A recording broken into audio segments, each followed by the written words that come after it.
Salut tout le monde, j'espère que vous allez bien. Alors, on se retrouve pour une vidéo sur les Absolutes. Donc on a le Absolute Batman pour l'instant, le Absolute Superman et le Absolute Wonder Woman. Je vais expliquer un petit peu pour les nouveaux lecteurs ce qu'est l'univers Absolute. Ce n'est pas un reboot de ceux qu'on connaît. C'est plutôt un nouvel univers en parallèle. Ils font la même chose, je crois, avec Marvel. Je lis pas de Marvel, désolé. Ceux de Marvel pourront mieux vous l'expliquer, mais je crois que l'univers Marvel, c'est la version Ultimate, je crois. Dites-moi si j'ai faux ou pas, mais il me semble que c'est ça. Et bah là, on a l'univers Absolute. On a l'ère Infinite aussi qui s'est terminée avec l'Absolute Power. L'ère Infinite est clôturée. On arrive sur l'ère, alors en français c'est DC Prime. Voilà, ils appellent ça DC Prime. Je ferai une autre vidéo pour vous parler de cet univers-là et des nouveaux bouquins aussi qui sont sortis. Donc, l'univers Absolute, c'est Scott Snyder qui gère un peu tout ça. Et il écrit le Absolute Batman avec Nick Dragotta au dessin. Donc pour ce nouvel univers, on a tout, absolument tout, qui va changer. Sauf que on a certains personnages donc qui sont là. On a toujours Jim Gordon par exemple, on a toujours par exemple le personnage de Killer Croc, l'homme mystère, tout ça, tout ça. Mais ça va être modifié, ça va être complètement changé. Donc c'est un renouveau, bien sûr, voilà. C'est pour ça que c'est un univers parallèle. Alors sûrement qu'un jour ou l'autre, et je pense que ça va être le cas, et je pense qu'ils l'ont déjà annoncé, l'univers DC Prime, donc celui qu'on connaît actuellement, va sûrement à un moment donné rencontrer ces personnages-là. Voilà, que de l'univers absolu, il y aura un crossover, tout ça, c'est obligé. Voilà. Mais pour l'instant, voilà, on a ça. Alors, Absolute Batman, le tome 1. Je vais vous parler un petit peu des bouquins de Urban, parce que ils ont changé un peu le format. Vous voyez là derrière, par exemple, c'est pas pareil. C'est pas comme les autres. Voilà, on avait la face noire derrière. Là, ici, c'était noir. Voilà, donc là, ils ont changé. C'est un peu un gris-vert, un vert-gris peut-être, il me semble. À la lumière, on voit bien un vert-gris. Donc c'est plutôt sympa, c'est plutôt coloré. Pour les Superman et Wonder Woman, on a voilà, le rouge pour Wonder Woman et le bleu pour Superman, et du coup le gris-vert pour Batman. Donc c'est sympa, ça change, c'est plutôt agréable, c'est top. Donc là, on a 184 pages, je me rappelle plus du prix. Je me rappelle plus du prix. On a dedans combien de chapitres? On a 1 à 6. Donc il y a 6 chapitres, c'est le plus gros comparé aux deux autres. Je crois les deux autres ont 5 chapitres, il me semble. Donc une très bonne histoire, franchement. Là, on a un Batman qui est âgé, il me semble, de la vingtaine. Il a 24 ans, il me semble. Donc il est très jeune. Il est extrêmement massif, comme on peut le voir. Il est ultra costaud. C'est pire que Superman. Là, on est sur un truc. Ce Batman-là mesure plus de 2 mètres. Il mesure 2 mètres et quelques. Il doit faire je sais pas combien de kilos. La taille de sa cuisse, c'est mon corps tout entier. Enfin voilà, c'est vraiment. On est poussé dans l'extrême, dans l'univers absolu, c'est ça, c'est l'extrême.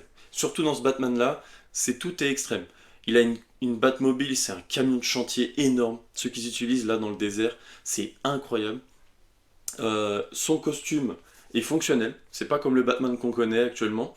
Qu'est-ce que je peux dire? Le truc qu'on voit le plus, c'est la fameuse hache. Ici, le bas de symbole en fait se détache et ça fait une hache. Qu'est-ce que je peux dire d'autre? Sa fameuse cape qui fait type chauve-souris, en fait, il peut les lancer et se servir de grappin. Donc c'est ultra stylé. Il s'en sert aussi pour grimper. Enfin voilà, plein de choses comme ça. Et voilà. Donc chaque partie de son costume est fonctionnelle. Là ici c'est fonctionnel, les épaules, le dos, les cordes, les, euh, les cordes de son casque sont fonctionnelles. Ses bottes, absolument tout, et tout est fonctionnel. Donc ça c'est vachement sympa, ça apporte de la nouveauté, voilà, ça modernise le truc. Dans celui-ci on voit pas trop de gadgets il me semble, mis à part bien sûr le grappin, voilà, des grenades fumigènes, tout ça. Mais voilà, on n'est pas non plus sur un truc ultra futuriste. On est sur un truc basique, hein, comme on connaît, sauf que avec voilà, un costume qui a des gadgets, voilà, tout simplement. Au niveau de l'histoire, on a donc comme protagoniste, on a Black Mask.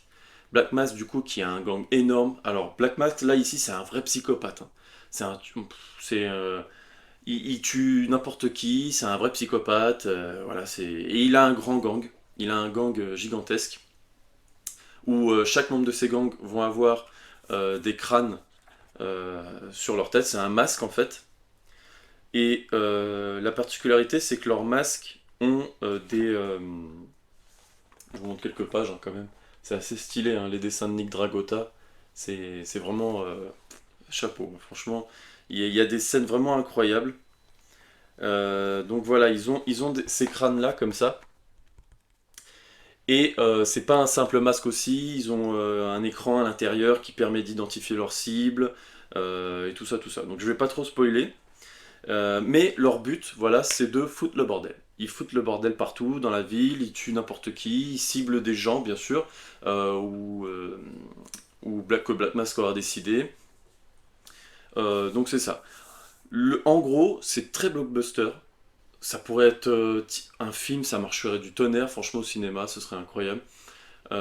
Donc c'est ça, c'est la ville est dans le chaos total. C'est très sombre, ça reste très sombre, hein, vraiment.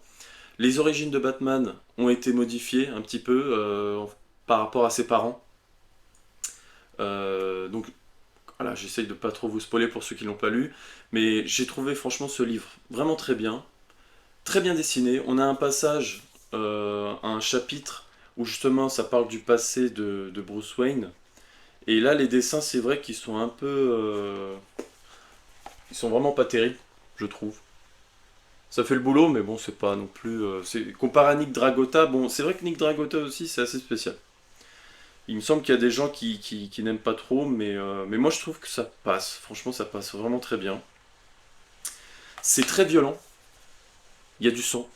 Euh, c'est même beaucoup plus violent que le Batman normal, je trouve. Batman, il n'hésite pas à couper une main, il n'hésite pas à shooter dans un. Enfin, un gamin. C'est pas vraiment un gamin, hein, je dirais. Hein, enfin, c'est un gamin psychopathe, donc je pense qu'il peut se le permettre, hein, de le shooter carrément en l'air, un coup de pied, le gamin il s'envole. Euh, mais voilà, c'est un Batman comme on connaît, très intelligent. Il est jeune bien sûr, mais il est à fond dans son truc. Et c'est un ingénieur. Il travaille dans les chantiers, donc il n'a pas sa fortune. Non, il n'a pas de fortune, il n'a rien du tout. Il n'a pas d'argent. Donc voilà ce que je peux dire. Je peux que vous le conseiller, franchement c'est excellent. Moi j'ai adoré. C'était vraiment bien. Ça apporte quelque chose de nouveau. Et Scott Snyder, moi j'adore ce qu'il fait. J'ai vraiment adoré. Donc voilà. Donc pour les nouveaux lecteurs, foncez parce que c'est une porte d'entrée, ça aussi. Ça vous permet aussi de connaître un nouveau Batman. Voilà. Donc c'est un peu moins compliqué que les autres, même si j'y reviendrai dans une prochaine vidéo. Je vous en parlerai un peu du Batman actuel, par où vous pouvez commencer. Mais sinon la base, ça reste vraiment la cour des hiboux hein, pour le Batman. Les New 52 en fait, les DC Renaissance, c'est vraiment la base. C'est là qu'il faut commencer normalement, mais si vous voulez pas tout vous taper, hein, bien sûr, parce que là il y en a un bon paquet. Hein. Donc j'expliquerai ça dans une prochaine vidéo. Donc voilà, pour l'absolu de Batman, franchement, rien à dire, c'est excellent. Euh, Foncez. Ensuite, on passe au absolu de Superman, donc avec son beau bleu, voilà. Donc chacun sa couleur, comme je disais. Donc là, on a Jason Aaron qui est au scénario avec Rafa Sandoval au dessin.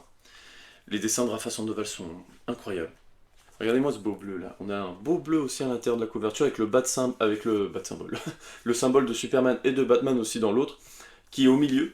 Alors que dans les autres, on l'avait ici, dans la continuité normale. Là, c'est au milieu en grand, donc c'est très beau. À chaque fois qu'on ouvre, c'est magnifique.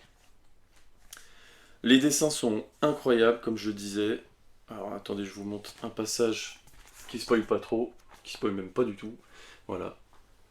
de très très beaux dessins. Surtout, j'ai vraiment adoré parce que là aussi, Superman, il a un nouveau costume que je peux vous montrer ici. Voilà, il a un super costume magnifique. La cape ici derrière, c'est pas une cape, c'est de la poussière. C'est de la poussière de Krypton. Je me rappelle plus comment ça s'appelle exactement, mais voilà, en gros, c'est de la poussière rouge qui prend forme et ça fait une cape énorme. C'est pas une petite cape, ça l'aide à le protéger, à secourir les gens. Ça permet de tenir plusieurs personnes dans cette cape, dans cette couverture de poussière. Euh, voilà, et je trouve que les dessins de Rafa Sandoval, et au niveau de la couleur aussi, justement, c'est juste incroyable, c'est magnifique. On a des moments où Superman, quand il atterrit au sol, là, comme ça, violemment, ça fait un nuage de poussière par terre, c'est vraiment grave stylé, c'est super stylé. Est-ce que je vais réussir à le retrouver? Je ne pense pas, mais voilà, au moins ça vous permet de découvrir un peu. Voilà, par exemple, ici, là. Vous voyez, c'est vraiment. Là, on voit pas trop bien à l'écran, mais vous voyez, là, on voit bien que c'est de la poussière. Il y en a partout. Ça se diffuse. Ça peut servir de fumigène. Voilà, c'est fonctionnel. Donc, vraiment, l'univers absolu, c'est ça, hein. C'est vraiment, on change tout. On modernise trop sans que ce soit beaucoup, sans que ce soit énorme. Mais c'est vraiment incroyable. Là, on a une origin story de Kal-El. euh, qui est pas lourdingue, forcément on connaît par cœur l'origin story de notre Superman, hein, actuel, mais celui-ci, elle est totalement nouvelle parce que là il a grandi sur Krypton. Euh, il me semble qu'il doit avoir peut-être une dizaine d'années, 8, 9 ans, quelque chose comme ça, pas plus, hein, en tout cas, pas plus de 10 ans. Euh, et on le voit sur Krypton. Du coup, il connaît un peu Krypton, il connaît la langue, il connaît tout ça, il connaît les terres, hein, les terres, il connaît ses voisins, ses fermiers, tout ça. Donc ça change quand même pas mal, ça change beaucoup même, parce que quand il va arriver sur Terre, et ben voilà, il va être un peu comme là, il va être triste, sombre, parce que voilà, forcément, hein, l'histoire reste un peu la même, il est tout seul, hein, sur Terre, c'est le dernier de son espèce, encore une fois, mais ce qui change, c'est que sur Krypton, on avait donc le symbole ici de Superman, c'était la maison des L dans notre Superman actuel. Là, ce symbole-là, c'est le symbole des ouvriers. Donc les fermiers, les paysans, ceux qui travaillent dans les mines, voilà tout ça. Donc ceux qui avaient ce symbole-là, c'était ça. Et on a un autre symbole qui représente donc les gars super riches, les bourges, voilà. C'est celui-ci, pardon. C'est un soleil. Donc là, c'est la haute société, c'est les scientifiques, c'est les politiciens, c'est les chefs, c'est ceux qui décident. Et eux, c'est en dessous. Ils sont en dessous, donc ils sont même carrément maltraités. Mais voilà. Donc c'est pour ça que là, on a un Superman, quand il arrive sur Terre, et ben, il défend les travailleurs, et, ceux qui travaillent dans les mines, tout ça, les fermiers, ceux qui sont maltraités. Parce que là, on a beaucoup de maltraitance, hein, dans cet univers. C'est un monde vraiment très sombre, l'univers absolu. Et, euh, et donc là, on a tout un tas de peacemakers qui maltraitent les ouvriers, qui travaillent dans les grosses mines, voilà, tout ce qui est gros chantier, tout ça. Et donc Superman est là, et c'est ça qu'on va suivre tout le long. On n'a pas de super méchant, on n'a pas de combat. Enfin, on a des scènes de combat, mais disons que on a d'un côté l'armée qui veut capturer ce Superman-là, avec une Lois Lane qui est totalement différente parce que là elle est pas journaliste, elle est dans cette armée, elle essaye d'arrêter Superman, donc c'est ça, c'est pour ça qu'aussi la nouveauté est vraiment pas mal. Mais donc qu'est-ce que je disais? Je disais que voilà, donc Superman va vraiment défendre les ouvriers, il va les aider, il va tenter de les libérer, donc voilà, c'est vraiment, ça tourne autour de ça et de son passé sur Krypton. Donc à chaque début de chapitre, on a le passé un peu de Krypton, on a quelques chapitres aussi dessus, et on revient aussi sur le présent. Donc c'est vachement stylé, j'ai vraiment adoré. Là, on a un début d'arc. On sent qu'il manque quelque chose. Dans l'absolu de Batman, on a un début et une fin. Alors, on a une suite, bien sûr, on a un cliffhanger à la fin, mais au moins l'arc Black Mask se termine. Du moins, je pense, hein, il se termine vraiment. On a au moins une fin. Là, non. Là, ça continue. Donc, c'est pour ça que c'est un peu léger. Et là, comme je le disais, donc on a voilà, chapitre 1 à 5, donc il n'y a que 5 chapitres. Donc voilà. Donc, si vous aimez Superman aussi, et que vous voulez du changement ou que vous êtes nouveau lecteur, foncez, ou alors comme un ancien, hein, comme moi, hein. Franchement allez-y parce que c'est vraiment très bon. Tous, hein, tous les Absolutes là, ils sont extrêmement bons. En dernier, on a le Absolute Wonder Woman en rouge, ce qui est, il est grave stylé celui-là aussi, hein, franchement, et même cette Wonder Woman là, elle est ultra badass, ultra sombre et tout. Ce qui change beaucoup avec elle, c'est que elle n'a pas grandi sur Themyscira avec donc les Amazones. Je sais plus trop, mais je sais plus la raison pour laquelle elle va en enfer avec Circé du coup, l'une de ses grandes ennemies dans la Wonder Woman actuelle qu'on connaît. Mais là, elle va vivre avec Circé en enfer sur une toute petite île. Euh, Circé va recevoir donc Wonder Woman tout bébé. Et du coup, bah, elle va grandir sur cette petite île avec Circé. Circé va l'éduquer, voilà, va lui apprendre la magie. Donc du coup, là, on a une Wonder Woman qui maîtrise vraiment très bien la magie. Euh, et pareil, c'est du absolute. C'est voilà, c'est extrême. Là, elle combat des sortes de gros kaiju sur Terre. Donc pareil, hein, on apprend un peu ses origin story, son passé, voilà, voilà, comme c'est un début, forcément on a les origin story, hein, et qui est très intéressant. Franchement, c'est vraiment très intéressant l'origin story. On a voilà des gros kaiju que je vais vous montrer un peu si j'arrive à trouver la page, si j'arrive à trouver quelque chose. Voilà, on a des gros monstres, hein, bien sûr, voilà, qui arrivent sur Terre, et c'est juste magnifique. Elle se bat comme une chef. On a des trucs énormes comme ça à un moment donné qui arrivent. C'est juste spectaculaire, hein. C'est du grand et c'est juste incroyable. L'histoire est magnifique. Elle essaye de sauver une ville. Il y a Steve Trevor aussi qui est là.